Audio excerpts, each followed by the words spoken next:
Guys, I messed up. I messed up big time, and I think I ruined my Clone Trooper helmet. I didn't follow my rules on Plastidipping and how to get a smooth surface, and I rushed it, and I got bubbles here. They create these little pop marks. Bubbles here that created these little pop marks up top, and in just a bunch of spots. And I don't know if you guys have ever had this happen to you before. If you have, let me know in the comments. But I'm worried I have to like redo this whole thing. I'm not sure how exactly to fix this, but somebody on the channel actually sent me a product that they say should be able to help fill these gaps and be able to get a nice smooth surface, and we might be able to fix this. So stay tuned and let's see what we can do.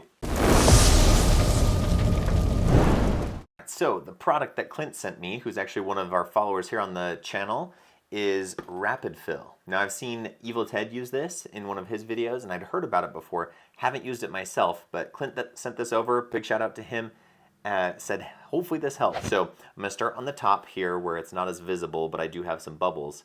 So that way if I mess up, it's not gonna be that big of a deal up top here. And then we'll move on to these other bubbles where we have some of the other problems. So basically you take this with a nice fine brush, move it in a bunch of different directions, kind of back and forth, and then smooth it out, wait for it to dry, and then you can sand it.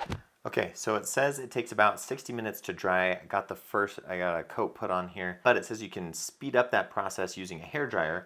I don't have a hairdryer, but I have this awesome Wagner heat gun. It's a Cadillac of all heat guns. I'll put a link to it in the description, but you can change the fan setting and the temperature all the way down to like 120 degrees or something like that, all the way up to, you know, crazy amounts, and adjust the fan speed too. So I'm gonna just use this because it should work just fine to be able to air dry this. All right, so I've given it the coat, given it a couple minutes. It's time to try to sand this and see if it works. So I'm just taking 220 grit sandpaper. I just took a little piece of foam that I'm going to stick in there to kind of create a little sanding foam block. And let's give this a go. They said to move in circular motions. All right, now for the inside of it. Let's give it a little brush off. Brush off some of the dust. What we're left with. So I don't know if you guys can see that, but right here where it kind of wore down to the white a little bit, you can see where the pop marks were, and they're filled with this Rapid Fill. It's filled down in there, and this is actually getting pretty smooth right here. You guys, I think this might work. Okay, I'm still hesitant to try it on this big piece here, but I think this is working. So let's give it a try and see if it can work on this part too. Then we're set to jet. We can fix this thing. All right, let's give it a try. All right, I'm gonna try to slather this all over the top of this helmet, see if we can fill that hole and get this to be nice and smooth. Especially lathering it up all over this area.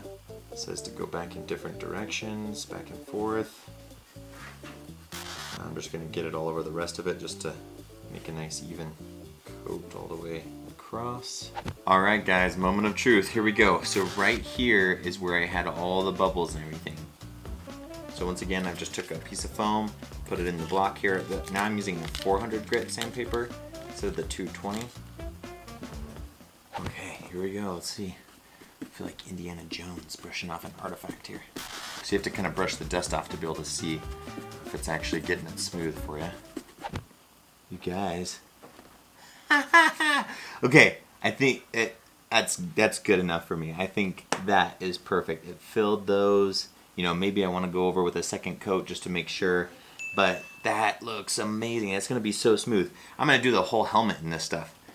Anyway, hopefully this is helpful for you guys to see. If you've ever had this problem with your Plastidip bubbling, or you get some little, you know, porous pieces, or just trying to smooth out your foam in general, this stuff, it works. So I am so grateful to Clint for sending me this stuff, and to Prop Monkey Studio for making this stuff. This is incredible. It worked out so good. So hopefully this was helpful for you guys. They also have a product called Fine Finish that I'm gonna try on this too, to see if we can get a super, super, super smooth surface now that I've seen this work with this. So anyway, let me know in the comments below if this was helpful for you. Thank you guys so much for watching, and cosplay on, my friends. See ya.